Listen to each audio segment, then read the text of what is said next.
Lungsod ng Batangas, nakisa ang Batangas Police Provincial Office o BPPO sa pamumuno ni Acting Provincial Director Police Colonel Oliver Ebra sa isinagawang Annual Logistics Inspection at Physical Count ng mga ari-arian ng Philippine National Police noong Huwebes sa Kampo General Malvar ng lungsod nito. Ito ay pinangasiwa ng Regional Task Group Assets sa pumuno ni Police Captain Eric Paul Merciane ang physical inventory ng mga kagamitan kabilang ang mga armas, bala, mobility assets, komunikasyon at IT equipment.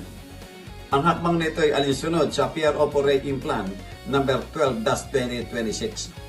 Layunin ng taon ng inspeksyon na tiyakin ang transparency, wastong pagpapatala at pananagutan sa lahat ng ari-arian ng gobyerno na ipagkatiwala sa kapulisan ng Batangas upang mas lalo pang mapataas ang kalidad ng serbisyo publiko.